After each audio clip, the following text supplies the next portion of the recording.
കാശിനാഥൻ ഭാഗം 44. രചന അവതരണം ദിവ്യരാജ്. ചെമ്പരത്തിപ്പൂവ് പോലെ ചുവന്നു വൈശുവിൻ്റെ മുഖമാകെ. ഇതുവരെയില്ലാത്ത നാണവും പരവേശവും അവളിൽ വന്നണഞ്ഞു. കാശിയുടെ കണ്ണുകൾ അവളുടെ മുഖമാകെ ഓടി നടന്നു. ഇതുവരെ കാണാത്ത പെണ്ണിൻ്റെ നാണവും പരവേശവും കണ്ടാസ്വദിക്കുകയായിരുന്നു അവനും. ഇടുപ്പിൽ മുറുകിയ അവൻ്റെ കരങ്ങളെ നെഞ്ചിടിപ്പോടവൾ തഴുകി. അടക്കാനാവാത്ത ആവേശത്തോടെ അവളുടെ കവിളിൽ ചുംബിച്ചവൻ.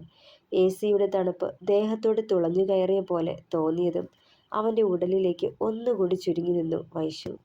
ഇരു കയ്യാലെയും അവനവളെ പൊതിഞ്ഞു പിടിക്കുമ്പോൾ മനസ്സും ശരീരവും നിറഞ്ഞിരുന്നു. അവളോടുള്ള പ്രണയം മാത്രം മനസ്സിൽ നിർത്തിയിട്ട് മറ്റുള്ള ചിന്തകളെ തൽക്കാലം ഒഴിച്ചുവിട്ടു.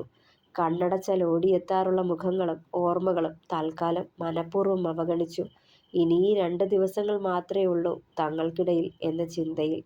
ചുമരോട് ചേർത്ത് അവളിലേക്ക് അമരുമ്പോൾ ആദ്യമായി അവളെ കാണുന്ന ഭാവമായിരുന്നവനിൽ.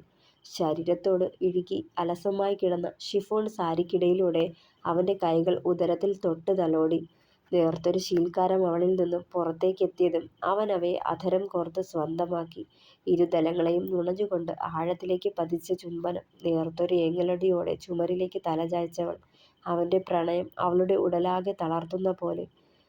കഴുത്തിലായി മെല്ലെ മുഖമമർത്തി ആ ചന്ദനഗന്ധം ആവോളം നുകർന്നെടുത്തവൻ മതിവരാത്ത പോലെ. കെട്ടുപൊട്ടിയ പട്ടം പോലെ പാറിപ്പറന്നു മനസ്സ്. ഉയർന്നു വന്ന് വീണ്ടും അവളെ പുണർന്നവൻ അമിതാവേശം കാട്ടാതെ. വാതിലിൽ ആരോ മുട്ടുന്ന ശബ്ദം കേട്ടതും ഞെട്ടിപ്പിടച്ച് അകന്നു മാറി രണ്ടാളും. സ്ഥാനം മാറിയ ചേല നേരെയൊതുക്കി വെച്ച് തിരിഞ്ഞതും കാശി ചെന്ന് വാതിൽ തുറന്നിരുന്നു. റൂം ബോയ് ആയിരുന്നു. ഒരു ജഗ്ഗിൽ ചൂടുവെള്ളവും 2 ഗ്ലാസുകളും അകത്തുവെച്ച് അയാൾ മടങ്ങി. വാതിലടച്ച് കുറ്റിയിട്ട ശേഷം കാശി തിരിയുമ്പോൾ കാണുന്നത് ഗ്ലാസ് വോളിനെ മറച്ചിരുന്ന കർട്ടൻ മാറ്റി പുറത്തേക്ക് നോക്കി നിൽക്കുന്നവളെയാണ്. തുറന്നിട്ട ജാലകവാതിലിലൂടെ അരിച്ചെത്തിയ കാറ്റ് അലസമായി വിടർത്തിയിട്ട അവളുടെ മുടിയിഴകളെ തട്ടിത്തഴുകുന്നത് കണ്ട് നിന്നുപോയവൻ. അലസമായി വിടർത്തിയിട്ട ഷിഫോൺ സാരിയിൽ കടഞ്ഞെടുത്തൊരു ശില്പം പോലെ തോന്നിച്ചു അവളുടെ ഉടലഴക്. ചെറുചിരിയോടെ അവൾക്കരികിലേക്ക് വന്ന് പിന്നിലൂടെ പുണർന്നു നിന്നവൻ. ഇഷ്ടായോ ഇവിടം? കാതോരം അവൻ്റെ പതിഞ്ഞ സ്വരം വന്നലച്ചതും വൈശുവിന് ഉടല് തളർന്നു. കായലിൻ്റെ മനോഹാരിത തൊട്ടടുത്ത് നിന്ന് കാണുന്ന പ്രതീതിയായിരുന്നു അവിടെ നിൽക്കുമ്പോൾ. ഒത്തിരി. മെല്ലെ പുഞ്ചിരിക്കുമ്പോൾ അവളുടെ തോളിൽ അവൻ്റെ താടി കുത്തി നിന്നു.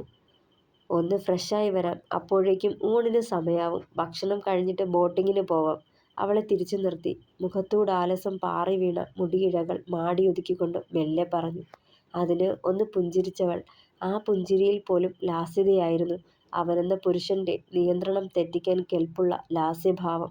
വീണ്ടും വീണ്ടും അവളെ അറിയാൻ കൊതിച്ചുകൊണ്ട് ഇരുന്നവൻ്റെ ഉള്ളം. സകല ആധികളും ചിന്തകളും മാറ്റി നിർത്തി അവളും ആ നിമിഷവും മാത്രം അവനിൽ സ്ഥാനം പിടിച്ചപ്പോൾ മധുവിധുവിൻ്റെ അതേ മധുരം നിറഞ്ഞു മനസ്സിൽ. കണ്ണേട്ടാ, ഈ AC ഒന്ന് ഓഫ് ചെയ്യാവോ? വല്ലാതെ കുളിരുന്നു. കുളി കഴിഞ്ഞിറങ്ങി വരുമ്പോൾ ഒരു ബെഡ്ഷീറ്റ് എടുത്ത് ഉടലാകെ പൊതിഞ്ഞു പിടിച്ചവൾ. കാശി വേഗം ടേബിളിന് മുകളിലിരുന്ന റിമോട്ട് എടുത്ത് AC ഓഫ് ചെയ്തു. ഇതിനുള്ളിൽ AC ഒന്നും വേണ്ടായിരുന്നല്ലേ കണ്ണേട്ടാ? നല്ല തണലുള്ള ഏരിയയല്ലേ ഇത്, മരങ്ങളല്ലേ ചുറ്റും, പിന്നെ കായൽക്കാറ്റുമുണ്ട് പറഞ്ഞുകൊണ്ട് അവൻ്റെ നെഞ്ചിലേക്ക് ചേർന്ന് നിന്നവൾ. പക്ഷേ ചൂട് കൂടുതലുള്ളപ്പോൾ കായലിൽ നിന്ന് ചൂട് കാറ്റവും വരണത്. ഇവിടെ നിൽക്കാൻ കൂടി പറ്റില്ല അന്നേരം. AC ഇല്ലാണ്ട് പറ്റില്ല വൈശുവേ. അവളെ പൊതിഞ്ഞു പിടിച്ചവൻ. വീട്ടിലെ വിളിച്ചായിരുന്നോ കണ്ണേട്ടാ? കുറച്ചു മുന്നേ നിന്റെ അച്ഛൻ വിളിച്ചിരുന്നു. നമ്മൾ എന്തേലും കഴിച്ചോന്നൊക്കെ ചോദിച്ചു. ഞാൻ കഴിക്കാൻ പോവാന്ന് പറഞ്ഞു. അതിന് മെല്ലെ പുഞ്ചിരിച്ചവൾ. നന്ദേട്ടനോ ഇച്ചായനോ വിളിച്ചായിരുന്നോ? 3 പേരും വിളിച്ചിരുന്നു. നമ്മളിവിടെ എത്തിയോന്നറിയാനും പിന്നെ ഇവിടം എങ്ങനുണ്ടെന്നൊക്കെ ചോദിക്കാനും ചെറുചിരിയോടെ പറഞ്ഞവൻ. കണ്ണേട്ടൻ പോയി ഫ്രഷായി വരൂട്ടോ, നിക്കും വിശക്കണുണ്ട്. ഒന്നൂടി കുളിക്കുന്നുണ്ടോ വൈശുവേ? കള്ളച്ചിരിയോടെ മീശയൊന്നിഴിഞ്ഞവൻ. അയ്യോടാ വേണ്ടാട്ടോ. കുറുമ്പോടെ അവനെ പിടിച്ചു മാറ്റി ബാൽക്കണിയിലേക്ക് ഉള്ള ഗ്ലാസ് ഡോർ തുറന്ന് പുറത്തേക്ക് പോയിരുന്നവൾ. ചെറുചിരിയോടെ അവനും ബാത്റൂമിലേക്ക് നടന്നു.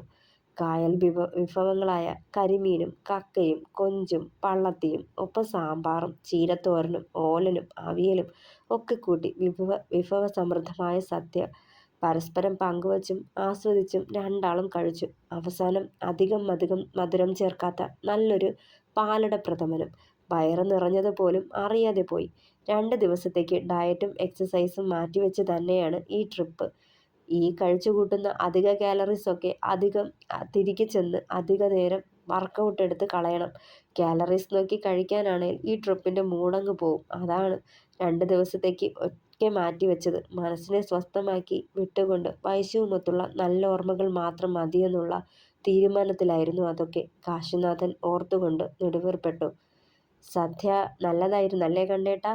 കായൽ കാഴ്ചയിലേക്ക് കണ്ണു നട്ട് പറഞ്ഞുകൊണ്ടിരിക്കെ ഓർഡർ ചെയ്ത ഫ്രൂട്ട് സാലഡും വന്നിരുന്നു. സാധാ ഫ്രൂട്ട് സാലഡ് ആയിരുന്നില്ലത്. പനം നൊങ്കിട്ട സ്പെഷ്യൽ ഫ്രൂട്ട് സാലഡ്. ഒപ്പം ഡ്രൈ ഫ്രൂട്ട്സും വേണ്ടുവോളം ചേർത്തിരുന്നു. ഒത്തിരി സമയം പിടിച്ച് രണ്ടാളും അത് കഴിച്ചു തീർത്തു. അതേ, ഈ കഴിക്കണ എനർജി എല്ലാം കൂടി രാത്രിയിൽ നീ താങ്ങുമോ വൈശുവേ? കുറുമ്പോടെ അവളുടെ കയ്യിൽ കൈകോർത്ത് പിടിച്ചതും നാണത്തോടെ മുഖം കുനിച്ചവൾ. ആ നിമിഷത്തെക്കുറിച്ച് ഭയമല്ല, പകരം എക്സൈറ്റ്മെൻ്റാണ്. വല്ലാത്തൊരു ആകാംക്ഷ. കാരണം ആദ്യമായല്ല, പലതവണ കൂടിച്ചേരലിൻ്റെ വക്കോളം എത്തിയിട്ടുള്ളതാണ്. പക്ഷേ ആ ഒരു നിമിഷം കണ്ണേട്ടൻ്റെ ആത്മവിശ്വാസം ചോർന്ന് ആള് പിന്തിരിഞ്ഞ് പോകാറാ പതിവ്. അങ്ങനെ ഇത് തന്നെ തുടർന്നത് കാരണം ആദ്യമാദ്യമുണ്ടായിരുന്ന ഭയം പൂർണ്ണമായും മാറിക്കിട്ടി. ഇന്നത്തെ രാത്രി എങ്ങനെയാവും എന്നറിയില്ല. ഒന്നുറപ്പാണ്, കണ്ണേട്ടന് നല്ല ആത്മവിശ്വാസമുണ്ട്. അത് ഒരു പ്രതീക്ഷയാണ്. ദീർഘമായൊന്ന് നിശ്വസിച്ചുകൊണ്ട് എഴുന്നേറ്റവൾ 3:30 മണിയോടെ വെയിലിൻ്റെ ചൂടൊന്ന് താഴുന്നതും കയ്യിലൊരു വീഡിയോ ക്യാമറയുമെടുത്ത് ബോട്ടിങ്ങിനായി റിസോർട്ട് വിട്ട് കായൽക്കരയിലേക്ക് നടന്നു രണ്ടാളും. അവളുടെ കൈയും പിടിച്ച ഇടറോഡിലൂടെ നടക്കുമ്പോൾ ഏറ്റവും ആനന്ദം നിറഞ്ഞ മുഹൂർത്തങ്ങളെന്താണെന്ന് അറിയുകയായിരുന്നു കാശിനാഥൻ. തന്നെ ഉയിരിനെപ്പോലെ സ്നേഹിക്കുന്ന, തൻ്റെ ബലഹീനതകളറിഞ്ഞും ഇട്ടെറിഞ്ഞു പോവാതെ ചേർത്ത് പിടിക്കുന്ന ഈ പെണ്ണിനൊപ്പമുള്ള നിമിഷങ്ങളാണ് ഏറ്റവും സന്തോഷം നിറഞ്ഞതെന്ന് അറിയുകയായിരുന്നവൻ. ബോട്ടിങ്ങിനായി കാശടച്ച് കായൽക്കരയിൽ ചെന്നു നിന്നു രണ്ടാളും. സ്പീഡ് ബോട്ടുകൾ മാത്രമല്ല, 8 പേർക്കോളം സഞ്ചരിക്കാൻ പറ്റുന്ന വള്ളങ്ങളും 2ഉം 4ഉം പേരെ ഉൾക്കൊള്ളുന്ന വട്ടവള്ളങ്ങളും അല്ലെങ്കിൽ വട്ടത്തോണിയും സാധാ ബോട്ടുകളും എല്ലാം ഉണ്ടായിരുന്നവിടെ. ഒരു വട്ടവഞ്ചിയാണ് അവർക്ക് വേണ്ടി കാശി ബുക്ക് ചെയ്തത്. വള്ളക്കാരൻ ആ വട്ടത്തോണി കരയ്ക്കടുപ്പിച്ചതും കാശി ആദ്യം അതിലേക്ക് കയറി. ആടിയാടി നിൽക്കുന്ന വെള്ളത്തിൽ കയറാൻ ഭയം തോന്നി വൈശുവിന്. അതറിഞ്ഞ പോലെ കൈ നീട്ടിക്കൊടുത്തവൻ. കണ്ണേട്ടാ, എനിക്ക് പേടിയാ. നിന്ന് താളം ചവിട്ടാൻ തുടങ്ങി പെണ്ണ്. ഡെ പെണ്ണേ, ഇങ്ങോട്ട് കേറിയേ. ഒന്നുമില്ലാടി, ഞാനില്ലേ കൂടെ, ചെറുചിരിയോടെ പറഞ്ഞതും കൈ നീട്ടി അവൻ്റെ കയ്യിൽ കൈ പിടിച്ച് പെട്ടെന്നങ്ങ് കയറി. അകത്തേക്ക് കയറുമ്പോൾ വള്ളമൊന്നുലഞ്ഞതും ഭയത്തോടെ അവനെ മുറുകെ പിടിച്ചവൾ. ദാ കഴിഞ്ഞു, ഇത്രയേ ഉള്ളൂ. തുഴക്കാരൻ കൊടുത്ത ലൈഫ് ജാക്കറ്റ് അണിഞ്ഞുകൊണ്ട് രണ്ടാളും വള്ളത്തിൽ ഇരിപ്പുറപ്പിച്ചതും തോണിക്കാരൻ തുഴയാൻ തുടങ്ങി. ഇരുവശത്തും തിങ്ങി നിറഞ്ഞ കണ്ടൽക്കാടുകൾക്കിടയിലൂടെ മെല്ലെ മെല്ലെ നീങ്ങി അവരുടെ വട്ടവഞ്ചി. തണുത്ത കാറ്റും ആ പ്രകൃതി രമണീയതയും ആസ്വദിച്ച യാത്ര. കൊല്ലം ജില്ലയിൽ കല്ലടയാറിനും അഷ്ടമുടിക്കായലിനും ഇടയിൽ സ്ഥിതി ചെയ്യുന്ന ദ്വീപ സമൂഹമാണ് മൺട്രോ തുരുത്ത്. മൺട്രോ എന്നു പേരുള്ള ഒരു ബ്രിട്ടീഷ് ഭരണാധികാരിയുടെ കാലത്ത് അയാളത്രേ ഈ പ്രദേശം പൊതുജനങ്ങളിലേക്ക് എത്തിച്ചതും പതിയെ ഒരു ടൂറിസം മേഖലയായി ഉയർത്തിയതും. അതുവരെയും ഇത് ആരും അറിയപ്പെടാത്ത ഒരു പ്രദേശമായിരുന്നു അത്രേ. തോണി തുഴയുന്നയാൾ വാചാലനായി. കുറച്ചു മുന്നോട്ട് ചെന്നതും ഇരുവശത്തെയും കണ്ടൽക്കാടുകൾ കൂടി ചേർന്ന് ഒരു ആർച്ച് കണക്കെ നിൽപ്പുണ്ടായിരുന്നു. നടുവിലൂടെ വള്ളങ്ങൾക്ക് പോവാനുള്ള പാതയും. വാവ്, ബ്യൂട്ടിഫുൾ, കാശി മെല്ലെ പറഞ്ഞു. അവിടെ തന്നെ രണ്ടാൾക്കും ഫോട്ടോ എടുക്കാനായി ആ തോണിക്കാരൻ തോണി അടുപ്പിച്ചു കൊടുത്തു. കാശി വൈശുവിനെയും ചേർത്ത് പിടിച്ച് ഒത്തിരി ഫോട്ടോസ് എടുത്തുകൂട്ടി. ഏറ്റവും കൂടുതൽ ആളുകൾ സേവ് ദ ഡേറ്റിൻ്റെ ഫോട്ടോഷൂട്ടിന് സമീപിക്കാറുള്ള പ്രദേശമാണിതെന്ന് ആ തോണിക്കാരൻ പറയുന്നുണ്ടായിരുന്നു. വീണ്ടും യാത്ര മുന്നോട്ട് പോയി. അവിടെയായി ദ്വീപുകളും ഇടയ്ക്കിടെ ചെറിയ കുടിലുകളും പോലുള്ള വീടുകളും അമ്പലങ്ങളും ഒക്കെ കൊണ്ട് വല്ലാതെ മനോഹാരിത നിറച്ച പ്രകൃതി ദൃശ്യങ്ങൾ കയ്യിൽ കരുതിയ ചെറിയ വീഡിയോ ക്യാമറയിൽ റെക്കോർഡ് ചെയ്യുകയായിരുന്നു കാശിയും. എല്ലാം ചുറ്റിക്കറങ്ങി കണ്ട ശേഷം തിരികെ കരയ്ക്കടുക്കുമ്പോൾ രാത്രി 7:30 മണിയോളമായിരുന്നു.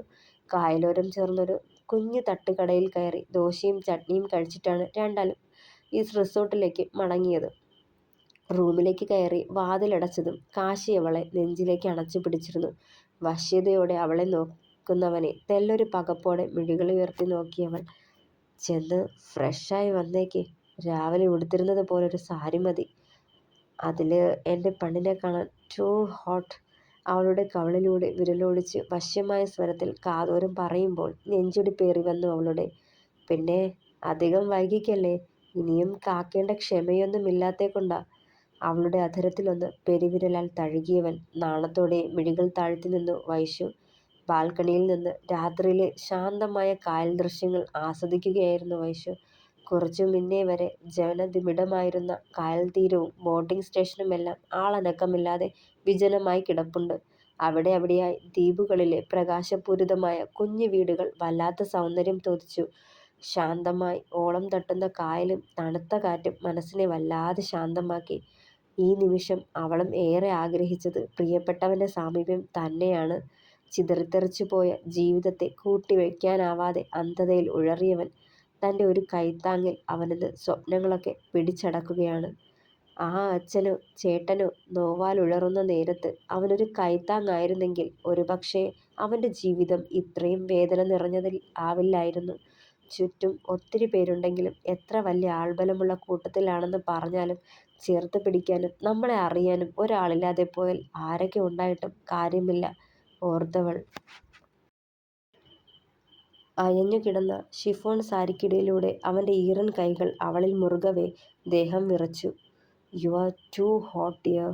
അവൻ്റെ ചുണ്ടിൽ നിന്ന് പുറത്തേക്കിലച്ച വാക്കുകൾ കാതുകളിൽ തട്ടിത്തടയുമ്പോൾ ദേഹമാകെ തണുപ്പരിച്ചിറങ്ങിയ പോലെ തോന്നി അവൾക്ക്.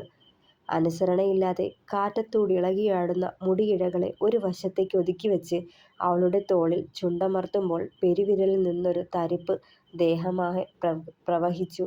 പിൻകഴുത്തിലും ചെവിമടക്കിലും അലഞ്ഞ ചുണ്ടുകൾ അവളിലെ മൃദുല വികാരങ്ങളെ ഉണർത്തിക്കൊണ്ടിരുന്നു.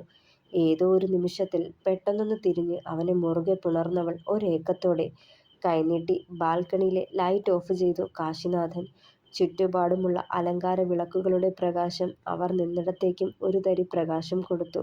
ആ വെട്ടത്തിൽ പ്രണയപരവശയായി നിന്നവളെ വീണ്ടും നോക്കിയവൻ.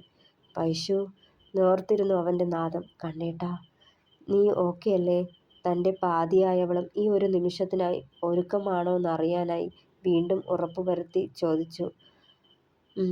നാണം കലർന്നൊരു പുഞ്ചിരി അവളുടെ ചുവടുകളിൽ വന്നു പുൽകി ചുമരോട് ചേർത്ത് നിർത്തി അവളിലേക്ക് അമരുമ്പോൾ പല ഓർമ്മകളും മനഃപൂർവ്വം തികട്ടി വന്നു. അല്ലെങ്കിലും അതങ്ങനെയാണല്ലോ. ഓർക്കരുതെന്ന് ചിന്തിക്കുന്നതേ ഓർക്കൂ, ഒരിക്കലും കാണരുതെന്ന് ചിന്തിക്കുന്നതേ കാണൂ. ചില സമയത്ത് നമ്മുടെ മനസ്സും വിധിയും നമ്മോട് ക്രൂരത കാട്ടുന്നത് അതാവും. പക്ഷേ തനിക്കിവിടെ വിജയിച്ചേ മതിയാവൂ. തോറ്റു പിന്മാറാൻ വയ്യ. നഷ്ടപ്പെട്ട ജീവിതം കയ്യെത്തി പിടിച്ച കൂട്ടത്തിൽ നേടാൻ കഴിയില്ലെന്ന് കരുതിയ സർവ്വതും നേടിയെടുത്തു. പക്ഷേ ഇതുവരെ തനിക്ക് അന്യമായി നിന്നത് ഈ ഒരു കാര്യം മാത്രമാണ്. അതും തൻ്റെ വരുതിയിലാക്കണം. വൈശുവിനെ നോക്കി. പ്രതീക്ഷയാണ് അവളുടെ മുഖത്ത്. ഞാനുമൊത്തുള്ള ഈ നിമിഷം അവളും സ്വപ്നം കണ്ടിട്ടുണ്ടാവണം. ഒത്തിരി തവണ തോറ്റു പിന്മാറിയപ്പോഴൊക്കെ യാതൊരു അസഹിഷ്ണുതയും കാട്ടാതെ തനിക്ക് താങ്ങായവളാണ്. ഇനിയും അവളെ നിരാശപ്പെടുത്തില്ല. മനസ്സിൻ്റെ കട്ടി കൂട്ടാനൊരു ശ്രമം നടത്തി. ആവശ്യമില്ലാത്ത ചിന്തകളെയും ഓർമ്മകളെയും തൽക്കാലം മറവിയിലേക്ക് തള്ളിവിട്ടു. അവളുടെ തീക്ഷ്ണതയൊളിപ്പിച്ച കണ്ണുകളിൽ നോക്കി. ആ മുഖത്ത് വിരിയുന്ന ചിരിയിലേക്ക് ശ്രദ്ധ തിരിച്ചു. വല്ലാത്തൊരു ആത്മവിശ്വാസം വന്നണഞ്ഞു. മെല്ലെ ആ നെറുകിൽ ചുണ്ടുകൾ അമർത്തി. ഇരു കവിളുകളിലും നാസികാഗ്രത്തിലും കണ്ടത്തിലും അധരത്തിലും ഒക്കെ അവൻ്റെ അധരങ്ങൾ പതിഞ്ഞമർന്നു. അവളെ കൂടുതൽ ആഴത്തിലറിയാൻ, അവളുടെ സൗന്ദര്യം അതിൻ്റെ തീവ്രതയിൽ നുകരാൻ കൊതിച്ച് അവൻ്റെ മനസ്സും അവളെയും ചേർത്ത് പിടിച്ച് റൂമിലേക്ക് കയറുമ്പോൾ ആദ്യം ചെയ്തത് ബാൽക്കണിയിലെയും ഗ്ലാസ് വോളിലെയും കർട്ടനുകൾ നിവർത്തിയിടുകയാണ്. മെല്ലെ ചെന്ന് കണ്ണു തുളയ്ക്കുന്ന പ്രകാശമുള്ള ലൈറ്റ് ഓഫാക്കി. അതേ നിമിഷം ഡിം ലൈറ്റിൻ്റെ നേർത്ത പ്രകാശം അവിടെ വ്യാപിച്ചു. തന്നെയും കാത്ത് ഇരുകൈയും നീട്ടിപ്പിടിച്ച് ബെഡിലിരിക്കുന്നവളെ ചെറുചിരിയോടെ നോക്കി. ആ കൈകൾക്കുള്ളിലേക്ക് കുറുകിക്കൂടിക്കൊണ്ട് ആ മാറിലേക്ക് ചേർന്നവൾ വിവശതയോടെ പില്ലോയിലേക്ക് തലചായ്ക്കുമ്പോൾ അവനെയും പൊതിഞ്ഞു പിടിച്ചിരുന്നു. പലവട്ടം പഴയ ഓർമ്മകൾ ദുർഗന്ധം വമിച്ചുകൊണ്ട് തൻ്റെ തലച്ചോറിലേക്ക് പാഞ്ഞു വന്നു. പക്ഷേ ജീവിക്കാനുള്ള അവൻ്റെ വാശി, കൊതി ഒക്കെ അവയെ തിരികെ പറഞ്ഞുവിട്ടു. സാധാരണ ഈ ഒരു നിമിഷത്തിലെത്തുമ്പോൾ ഉടലും ഉയിരും വിറച്ച് തൻ്റെ ആത്മവിശ്വാസം കെടുന്നതാണ്. പക്ഷേ ഇന്ന് വല്ലാത്തൊരു ആവേശമാണ്. അവളിലെ പ്രണയം പകർന്നു നൽകിയ ആത്മവിശ്വാസം. അതിലുമുപരി അവളോടുള്ള തൻ്റെ പ്രണയം തനിമയൊട്ടും ചോരാതെ അവളിലേക്കെത്തിക്കാനുള്ള അടങ്ങാത്ത വാഞ്ഛയും. ലാസ്യവതിയായ അവളുടെ വശ്യസൗന്ദര്യം അവനിലെ ആവേശം ഇരട്ടിച്ചു. കണ്ണുകൾക്കൊപ്പം കൈവിരലുകളും അധരങ്ങളും അവളിൽ അലഞ്ഞു. അവളിൽ നിന്നുയർന്നു വന്ന നേർത്ത ശീൽക്കാരങ്ങളും കുറുകലുകളും അവനെ ഭ്രാന്ത് പിടിപ്പിച്ചു. കടിഞ്ഞാണറ്റ കുതിരയെപ്പോലെ വികാരങ്ങളെ ബന്ധിച്ചിരുന്ന കെട്ടുപൊട്ടി അവ മുന്നോട്ട് പാഞ്ഞു. അവനിലും പ്രകടമായ മാറ്റങ്ങൾ. ഉയർന്നു താഴുന്ന ശ്വാസോച്ഛ്വാസത്തിനൊപ്പം നെഞ്ചിടിവും ഏറിവന്നു. ആവേശത്തിരയിളക്കിക്കൊണ്ട് അവൻ്റെ ചുംബനങ്ങളും സ്പർശനങ്ങളും ശക്തി പ്രാപിച്ചു. ഒരു നിമിഷം കാശി നിശ്ചലനായി അവളുടെ കണ്ണുകളിലേക്ക് ഉറ്റുനോക്കി. ആ ഒരു നിമിഷം വൈശു ഒന്ന് ഭയന്നു. ഇനിയുമൊരു പിൻവാങ്ങലിനാവുമോ എന്ന് ചിന്തിച്ചു. പക്ഷേ എൻ്റേതാക്കിക്കോട്ടെ ഞാൻ. നിറുകിൽ അവൻ്റെ ചുണ്ടുകൾ അമർന്നു. നിറഞ്ഞ പുഞ്ചിരിയായിരുന്നു അവളുടെ മറുപടി. വീണ്ടും തികട്ടിവന്ന ചീഞ്ഞു നാറുന്ന ഓർമ്മകളെ വകവച്ചില്ലവൻ. കണ്ണുകളിൽ പ്രണയം മാത്രം നിറച്ച് തൻ്റേതാവാൻ മോഹിച്ച് പ്രതീക്ഷയോടെ തനിക്ക് മുന്നിൽ കിടക്കുന്നവൾ മാത്രമായിരുന്നു ആത്മാവിൽ പോലും. നിന്നിലേക്ക് ഞാൻ, എന്നിലേക്ക് നീ, നമ്മൾ ഒന്നാവുന്നു ഈ നിമിഷം. അവൻ്റെ ചുണ്ടുകൾ അവളുടെ കാതോരം മെല്ലെ മൊഴിഞ്ഞു. കണ്ണേട്ടാ. എത്ര അടക്കിപ്പിടിച്ചിട്ടും കഴിയാതെ ഒരു നേർത്ത തേങ്ങൽ അവളിൽ നിന്ന് ഉതിർന്നു വന്നു. അവൻ നൽകിയ ആ നോവിൽ പകപ്പോടെ അവളുടെ മുഖത്തേക്ക് ഉറ്റുനോക്കി. നിറകണ്ണുകൾ നെഞ്ചു നോവിച്ചു. ഇണയായവൾ അറിയുന്ന ആ നോവ് പോലും തനിക്ക് വേണ്ടിയെന്നോർത്ത് കണ്ണുകൾ നിറച്ചവൻ. സാരല്ല, ഞാൻ ഓക്കെയാണ്. ചിരിക്കുമ്പോഴും നിറഞ്ഞൊഴുകുന്ന കണ്ണുകളിൽ കണ്ടു അവളിലെ നോവ്. ഉള്ളു പിടഞ്ഞു. വൈശു, നിന്നെ ഞാൻ വേദനിപ്പിക്കാൻ വയ്യടാ. മെല്ലെ അകലാൻ നോക്കിയതും അവനെ തന്നിലേക്ക് ചേർത്തവൾ വീണ്ടും. എത്ര നാളത്തെ കാത്തിരിപ്പാ ഈ ഒരു നിമിഷം. ഈ നോവ് സ്വാഭാവികമല്ലേ.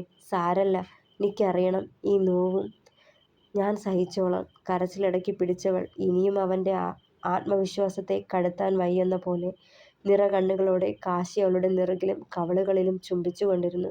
അവൻ്റെ സ്നേഹലാളനകളും നേർത്ത ചുംബനങ്ങളും അവളിൽ നിന്നുയർന്ന തേങ്ങലുകൾ ഇല്ലാതാക്കി. ഒരു കിതപ്പോടെ അവളിലേക്ക് ചേരുമ്പോൾ ഇരു കയ്യാലെയും അവൾ അവനെ പൊതിഞ്ഞു പിടിച്ചു. അവനേക്കാളേറെ ആ ഒരു നിമിഷത്തിൻ്റെ സംതൃപ്തി മനസ്സുകൊണ്ടറിഞ്ഞത് വൈശുവായിരുന്നു. ഒരു കുടുംബം നടത്താനുള്ള കഴിവ് കാശിനാഥനില്ലെന്ന് പറഞ്ഞ് വിളിച്ചുകൂവിയ സാവിത്രിയുടെ മുഖം പുച്ഛത്തോടെ ഓർത്തു ആ നിമിഷം. അവനെ പൂർണ്ണനാക്കിയതിലുള്ള നിർവൃതി അവളുടെ മുഖത്തും തെളിഞ്ഞു. ഇനി കടമ്പകളൊന്നും ബാക്കിയില്ല. ശേഷിച്ചതിനെയൊക്കെയും കൈപ്പിടിയിൽ ഒതുക്കിയിരിക്കുന്നു. തൻ്റെ ജീവിതത്തിൽ ഒരിക്കലും ഈ ഒരു നിമിഷം ഉണ്ടാവില്ലെന്ന് ഭയന്നിടത്താണ് താനിന്ന് വിജയിച്ചത്. നറുചിരിയോടെ ബെഡിലേക്ക് ചായുമ്പോൾ വൈശുവിനെയും നെഞ്ചോടടക്കി പിടിച്ചവൻ തീവ്രതയേറിയ പ്രണയത്തോടെ. തുടരും. അഭിപ്രായങ്ങൾ പറയണേ. കഥ ഇഷ്ടമായെങ്കിൽ സപ്പോർട്ട് ചെയ്യണം, ഹൈപ്പ് ചെയ്യണം, സബ്സ്ക്രൈബ് ചെയ്യണം. Thank you.